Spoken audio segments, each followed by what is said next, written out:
he's not keeping them hanging at this point in time, right? I mean, there's still time in which to make decisions and take out of drawer A, drawer B, drawer C, whatever plan of action the Packers need to take based on what decision he makes, right? I mean, for people that don't know, the new league year where you're allowed to trade, sign free agents, all the business of the NFL actually starts technically on March 15th. Right.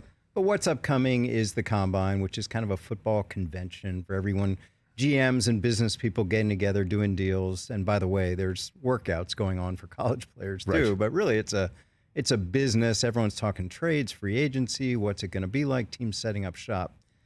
I think we'll know soon enough. And the three decisions, of course, whether Aaron will stay with the Packers, decide to move on, or request moving somewhere else, a trade, a separation. Listen, you and I have been through this before. I think no one's fault. I just think it's time. I think it's time for a separation. I think they've had Jordan Love in the bullpen for 3 years. They drafted him in the first round. It's ironically deja vu from 15 years ago. We had Aaron in the bullpen 3 years. We were ready to move to Aaron, turn the keys over to him. Brett retired, but of course he came back and it got messy. And we had to tell Brett, we've moved on. We've moved to Aaron Rodgers. I don't know this. I don't have inside knowledge. I think the Packers are ready to move to Jordan Love. So the complicated answer for Aaron coming out of the hut is that, hey, I want to stay with you. That's complicated because I sense from my experience that they want to move on. Why? Bob McGinn, you know him for a long time. Yeah, he used to cover us a long time. Exactly. He's been around. He said on a podcast that the Packers are, quote unquote, disgusted with Aaron Rodgers and they're done with him. That's what he said.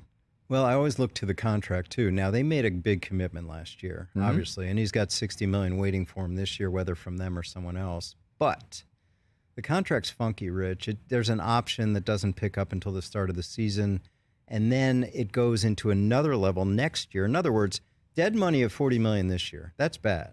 But dead money of $60 million next year. That's really bad. If he's traded? If he's on the roster this year and is separated next year, 2024, 2023, $40 million, that's not easy to take too, but of course they lose his salary. The why is a great question. I don't think the Packers, I think that's a little hyperbole from Bob. I don't think they're disgusted with Aaron. I just think, who cares about Jordan Love? But I don't think they can go to Jordan Love and say, hey, by the way, we're going to play you your 5th year, maybe, or your 6th year. And you're going to sit another year, number 4. I don't think they want to trade Jordan Love. But didn't they essentially tell Jordan that by giving Rodgers the contract that they gave him last year? Because nobody saw when they handed Rodgers that contract after 2 straight MVP seasons, or as he referred to it on the McAfee show as 2 COVID MVP seasons. Yeah. And so he does that. I don't think anybody saw the struggles of this season coming. Well, I shouldn't say nobody saw it. A lot of people were wondering who's he going to throw to the minute Devontae Adams left for Las Vegas.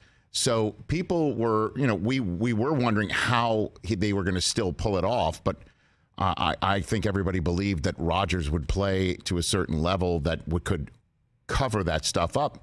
And then the season is, the first half, total disaster. Yeah. Second half, almost made it until they struggled in the final game at home against the Lions. Yeah. So didn't they already tell Jordan Love that already? I don't know what again, I see the contract. I saw the contract as a 1-year deal, and they decide now. I think it's much more subtle than, that sort of disgusted with Aaron, fed up with him. This is what we went through again 15 years ago. It just felt like it's time to move on. And it's nothing that he's doing wrong, but you can sense it. No, past years is like, we really want Aaron. We really want Aaron. We really want Aaron. Now this year is kind of, we're going to wait and see what Aaron wants. It's just that subtle difference. Mm-hmm. That was the way we were with Brett. Years with Brett, we'd send Mike McCarthy down to Mississippi. We'd send 10 Thompson down to Mississippi. That last year was like, we'll see what he wants to do. And that subtlety, I think Aaron probably feels that. I think he feels that. And Aaron, as you know, has been very nostalgic and walking off the field with Randall. And I'd be surprised if he comes out of the hut, which he's out, and says, I want to be back. Catch the Rich Eisen Show every single day on the Roku channel, 12 to 3 Eastern, for free.